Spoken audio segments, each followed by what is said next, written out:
So, meron tayong update kay Kibuloy. Sa kaso ni Kibuloy. So, maganda kasi pag-usapan to kasi ang gusto ko lang din malaman sa comment section kung ano ba sa tingin ninyo, kung bakit ginawa ito ng Solgen. So, sa tingin nyo ba ginawa ito ng Solgen kasi ito talaga yung tama base sa kanila or talagang wala silang choice? Kasi mga kababayan, alam naman po natin na itong si Solgen Guevara po ay talagang malapit po talaga kay Duterte. At siguro naman sa mga matagal na po nakafollow po sa akin, alam nyo naman na kung meron mang inappoint si PBBM na hindi ko talaga type, si Solgen Guevara po yun. Oo. Kasi ulitin ko lang yung intro ko kanina, no? Kasi po, ang pinakatrabaho po talaga ng isang solicitor general ay maging abogado po ng gobyerno. At nakukulangan po tayo doon. Kasi mga kababayan, kasi kung abogado ka ng gobyerno, dapat, di ba, dapat sinampulan mo na si Digong. Di ba yung grave threat po ni Digong, yung destabilization po ng Maisog Rally, pati rin po si Baste. Di ba? Kasi Solgen ka eh. Abogado ka ng ano eh, abogado ka ng gobyerno eh. So, kung hindi mo man lang kasuhan, sana man lang nag-warning ka man lang. So, hindi po nagawa yun ni Solgen Guevara.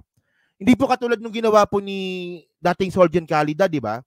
Si Solgen Calida talagang nakikipagbakbakan talaga. Ipagtanggulan talaga si Duterte. Pero ito po yung hindi po kayang gawin ni Solgen Guevara kasi nga po appointed din po siya ni Digong. So ayan po yung reason kung bakit hindi ko masyadong type si Solgen Guevara. Yun nga lang mga kababayan, ngayon, sumulat po ngayon ang Solicitor General natin sa Supreme Court na ibasura yung petisyon ni Kibuloy tungkol nga po sa arrest warrant niya sa Senado at saka sa House. So nung nabasa ko to kanina, parang nagulat ako. Talaga? Solgen? Ginawa niya yun kay Kibuloy? Well, not unless na maka-Duterte lang talaga si Solgen Guevara, hindi makakibuloy. O, di ba? So sabi dito, no? Sabi dito. O, ito yung balita kanina eh. Okay. Okay. Solicitor General asked Supreme Court, Jang Kibuloy plea versus Senate arrest order. So sa hindi lang po kasi nakakaalam mga kababayan, bukod nga po sa arrest warrant nga po ng RTC kay Kibuloy, meron pa po siyang arrest warrant sa both houses, sa both Senate, sa Senado at sa Kongreso. Okay. So, basahin lang natin to dito. No? Sabi dito, grabe yung ngiti ni Kibuloy, no? Ngiting manyakis talaga.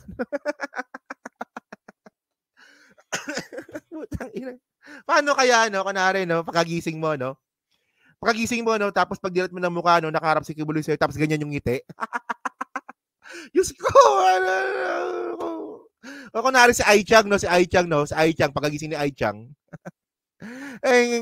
Yung pagharap ni pagdilat ng mata ni Aichang, no?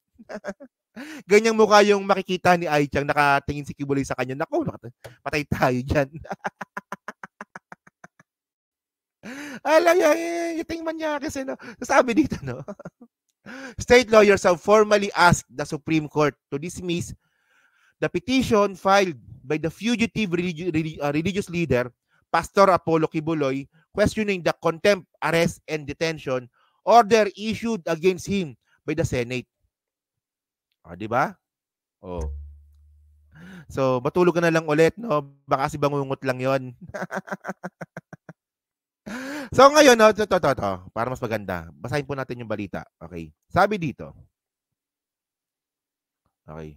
In 45 page, so ibig sabihin 45 page, no? So mahaba, marami pala talaga, no? In 45 page comment dated July 8 pa pala, no?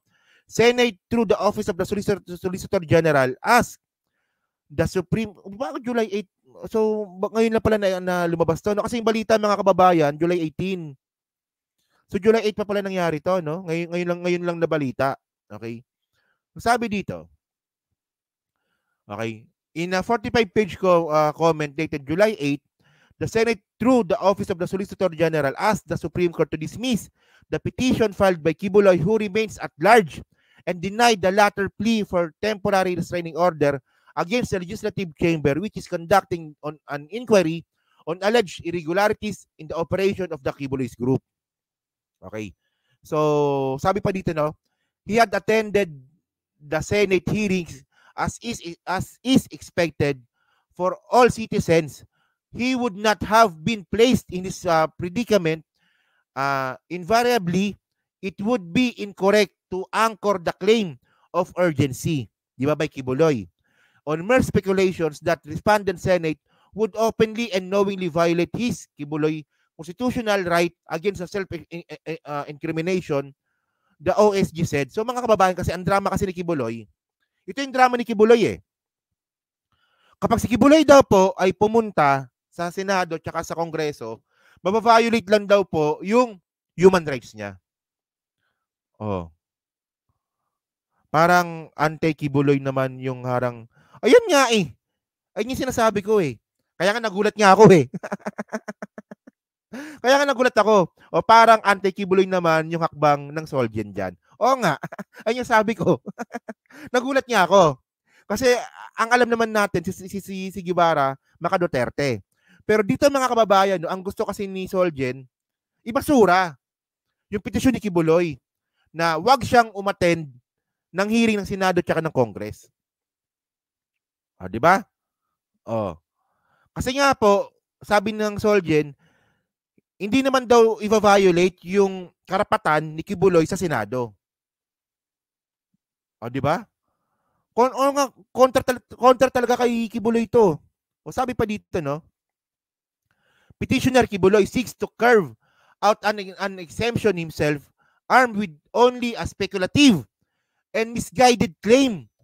He has the temerity to seek judicial succor, even as he is openly and obstinately defying the authority of not one but two great branches of the government. So ngayon mga kababayan, ang sabi ni Solgen Guevara dito, yung ginagawa ni Kibuloy na dahilan, speculative.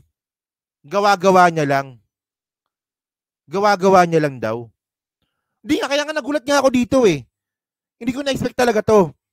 Ang akala ko kasi dito, ang gagawin lang ni Solgen Guevara, kung hindi ipagtatanggol si Kibuloy, na mukhang malabo naman mangyari yun kasi nga magiging obvious masyado, ibabypass niya lang. Pababayaan niya lang yung Supreme Court. Pero ang ginawa nga po ni Solgen Guevara, wala. Yung petition ni Kibuloy, basura nyo yan. Kasi, yung tawag nito, yung mga sinasabi ni Kibuloy sa kanyang petition, di ba, speculative yun. Di ba? So sabi dito, okay. No other citizen in the history of the Senate's exercise of this power has acted in such an arrogant, recalcitrant, and contumacious manner.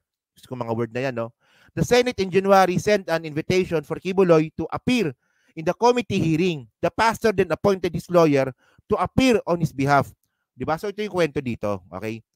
So ngayon mga kababayan kasi, ito yung sinasabi ko sa inyo eh. So, hindi lang po nakakaalam, no? Nung March pa po kasi mga kababayan, pinapa-aresto na po si Kibuloy. Diba? So ang ginawa nga po ni Kibuloy, diba, Kibuloy camp asked Supreme Court to stop Senate arrest. So pinapatigil po ng kampo ni Kibuloy yung arrest, yung pag-aresto sa kanya ng Senado. 'Di ba? So yung mga reason niya kasi dito, pang bobo eh. The camp of Kibuloy of Kingdom of Jesus Christ, founded and leader Apollo Kibuloy, has asked the Supreme Court to stop the Senate from enforcing its arrest order against him, calling it unjust and unconstitutional. Una mga kababayan, pag sinabi mong unconstitutional, sa tingin ko mga kababayan, at mag-agree naman kayo, yung unconstitutional dito, yung hindi ka umattend ng hearing, and then magdadrama ka. Yung unconstitutional dito, yung meron ka ng arrest warrant, ayaw mo pumunta. Sino bang gumawa ng petisyon ni Kibuloy? Malamang si Tolentino, kasi bobo din po yun eh. Ano sabi pa dito.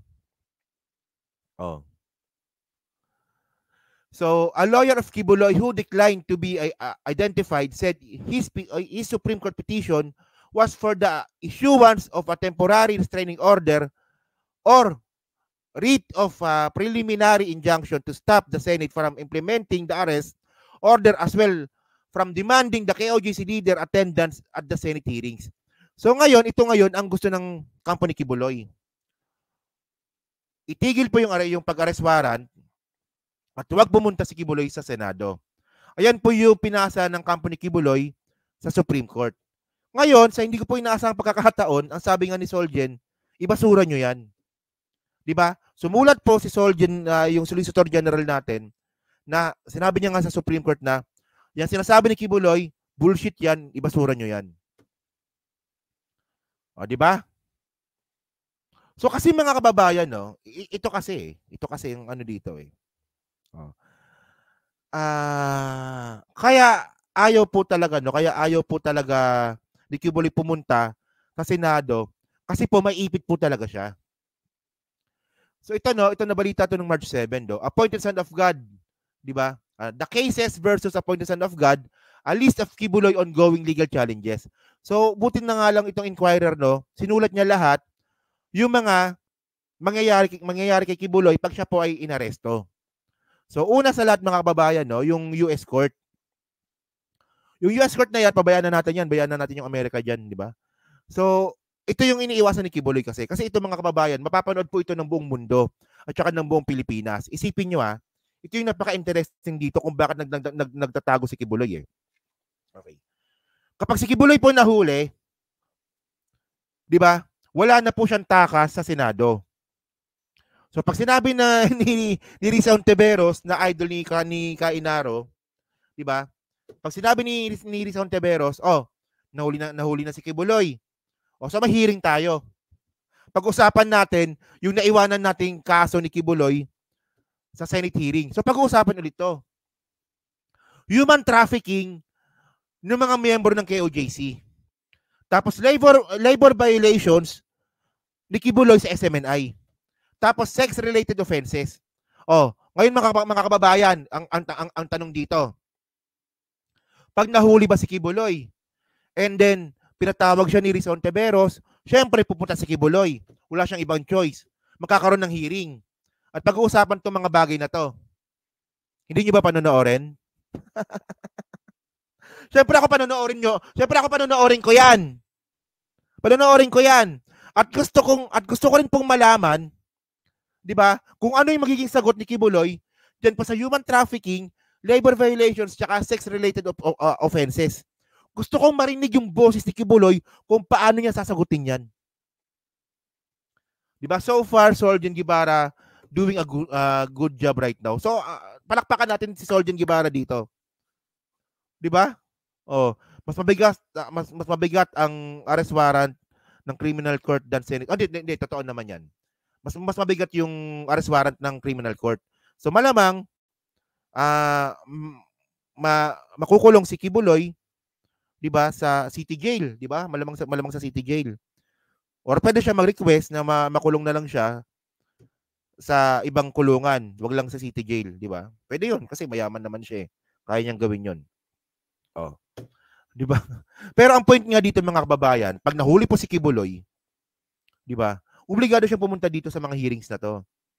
At gusto ko pong marinig po talaga yung mga sagot ni Kibuloy regarding po diyan sa hearing nga po ni Risa Ontiveros at hindi lang yan mga kababayan. Meron din po siyang hearing na pupuntahan din ni Kibuloy pag siya po ay nahuli dito po tungkol po sa SMNI. Tungkol po sa franchise. Kasi po kung maalala po natin, di ba sabi ng abogado ni Kibuloy, hindi na raw po si Kibuloy ang may-ari ng SMNI. So gusto kong malaman din po yan kung ano ang isasagot ni Kibuloy. Kasi mas maganda mga streetwise, no? Di ba? Mas maganda kasi mga kababayan na marinig po natin kay Kibuloy mismo yung mga sagot niya kumpara doon sa mga abogado niya. Di ba? So sabi ni Catalino Austria, ang layo naman dinidiscuss mo sa headline mo. Hindi, kasi tapos na yun eh. Tapos na yun, no? Mag-replay ka. Tapos ko na i-content yun. Naka-live po kasi tayo, no? So yun mga kababayan, di ba? Ano pa ba? Marami to eh. So yun mga ka-streetwise, no? And then actually, di ba, malalaman din po natin yung mga question, di ba? Yung mga sagot po sa mga question po na tungkol po sa mga baril, 'di ba, na bumili daw po si Sara Duterte ng baril sa KOJC, 'di ba, pati yung pina BJ na bakla, 'di ba? Sa kingdom po ni Kibuloy. So lahat po 'yun mauungkat. So, mga kababayan, no, kung nagtagumpay nga po si Kibuloy dito nga po sa kanyang plano na ibasura ng Supreme Court yung arrest warrant sa kanya, hindi po natin malalaman 'to. So kaya mga kababayan, no, kapag nahuli po si Kibuloy, 'di ba? Abangan po natin. Ako naniniwala ko mahuli po 'yan eh. Kasi merong 10 milyong patong. So pag nahuli po si Kibuloy, abangan po natin yung mga Senate hearing po na dadaluhan niya. Kasi wala siyang ibang choice talaga. 'Di ba? So yun mga ka-streetwise, so yan po sa 700 po na nanonood, so hindi pa po nakakapag-like, palike na lang po ng video po na to, dyan po sa Team Replays. So ano nga po masabi nyo nga po dito sa ginawa po ni Soljan Guevara? Kasi para sa akin, unexpected ito, and then maganda yung ginawa niya. Well, sana itong ginawa ni Soljan Guevara, sana ginawa niya rin sana ito kanila Digong o kaya kay Baste, o kaya sa mga maisog rally. Di ba? O kaya kay Eric, di ba? Kasi binababoy na po yung presidente eh. At bilang abogado nga po ng gobyerno ng Pilipinas, dapat kung hindi niya man lang makasuhan itong mga maisog rally po na to, dapat man lang nagsalita man lang si Soljan Guevara noon or nagbigay lang sana siya ng statement na parang sumusobra na po ata sila Duterte dito. So kaya nga noong mga panahon na yon, hindi ko siya masyadong type. Pero ngayon sa ginawa nga po ni Soljan Guevara dito, palakpakan natin siya dito. O, di ba? So yun mga kababayan, so maraming salamat sa inyong lahat, and then next topic po tayo, no?